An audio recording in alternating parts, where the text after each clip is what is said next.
Security Minister. 24 minutes past 11 now on 5 Live, and Labour leader Ed Miliband has called for the energy regulator Ofgem to be given new powers to force firms to cut gas and electricity bills to reflect falls in wholesale energy prices. The plummeting price of Brent crude oil has already prompted an investigation by the Chancellor looking at whether energy firms are passing on the savings. Well, trade body Energy UK says suppliers are already reflecting the falling price of oil. I'm joined now by Shadow Energy Minister Tom Greatrex. Good evening to you. Good evening, Claire.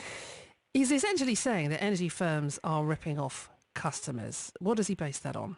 Well, what we know is that in the last year, the difference in the amount of the percentage that energy companies are making just on their supply business, and remember most of them are generators as well, has increased from 4% to 9% over the course of the last 12 months as wholesale prices have come down, and not a single energy supplier. The big, large energy suppliers have cut their standard variable rate, so that they've locked in that additional profit over the course of that 12-month period. Okay, but we know that the Treasury is actually investigating this. They're looking into whether or not the price falls are being passed on.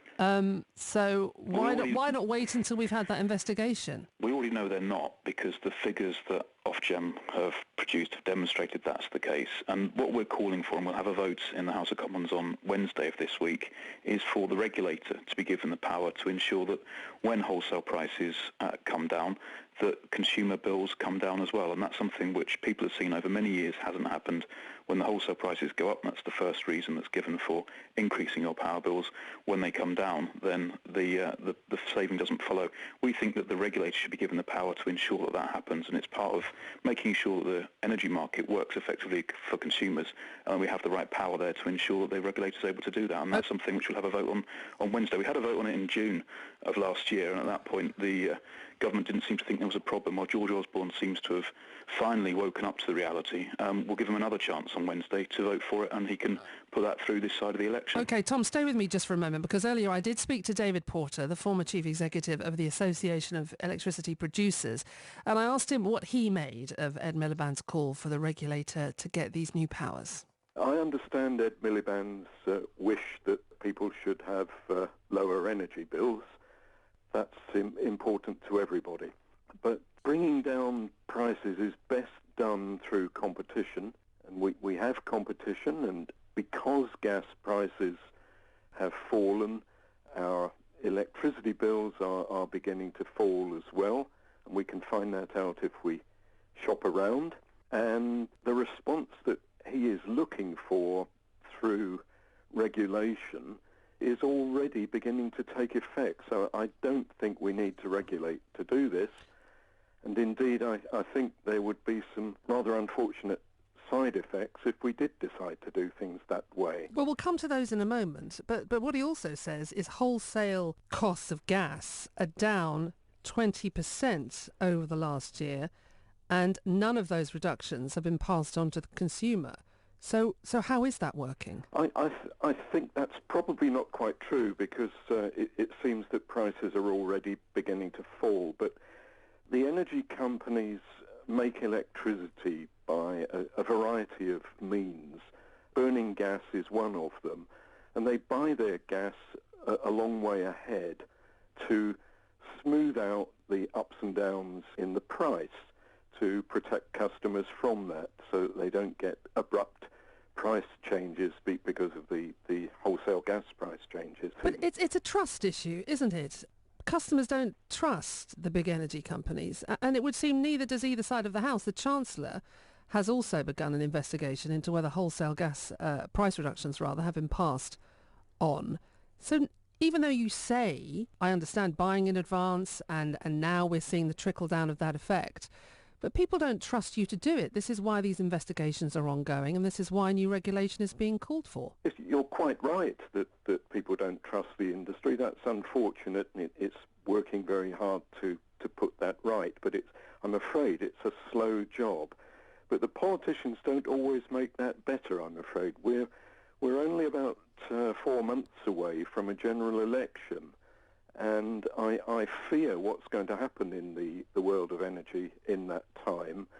If we have too many political interventions of the kind that we've just seen, with an eye on the general election, it will damage the energy market that needs to raise vast sums of money in order to build new power stations and energy infrastructure.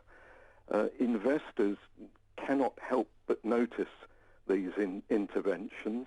They're not obliged to invest in the UK energy industry, and they may feel that they need a better return in the face of these interventions.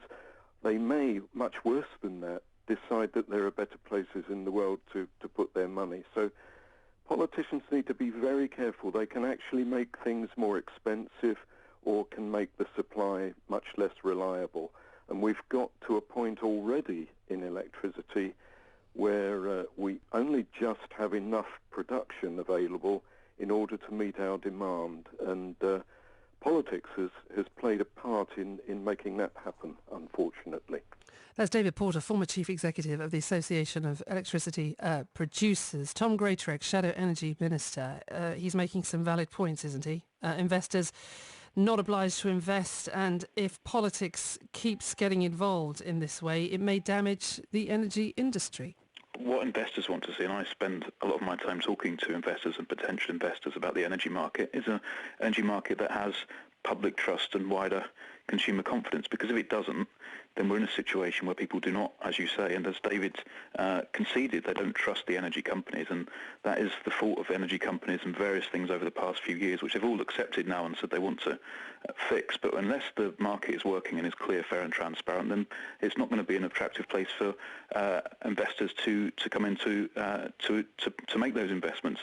And this is what this is at root. This is what this is about. This is about ensuring that the competition which David says he wants to see happening, and I want to see it happening and working effectively, actually does work. And if it doesn't, and if the companies are not passing on cost reductions to consumers, and there's very little evidence of that happening now, because as I said, over the course of that last year, it's not a short-term blip, it's over the course of more than 12 months, none of the companies, the large companies, have reduced their standard variable rate. And if it doesn't happen, the regulator should be given the power to ensure that over time, if wholesale costs aren't reflected back in the prices that you and I and every other consumer listening to this programme pays, that the regulator is able to step in to ensure that it happens. And hopefully it should be a power that will never actually have to be used, because the companies will be aware that that is something which the regulator could do, and they'll make sure that their behaviour is appropriate and ensure that what they're charging customers is fair, and also that the market is working in a clear and transparent way. And there's going to be a vote on this in the House next week. We'll vote on Wednesday. We, as I said, we put it to a vote in June last year. At that point, the government didn't think there was a problem. Now it seems they do. George Osborne woke up to this last week, so we'll give him a chance this week on Wednesday.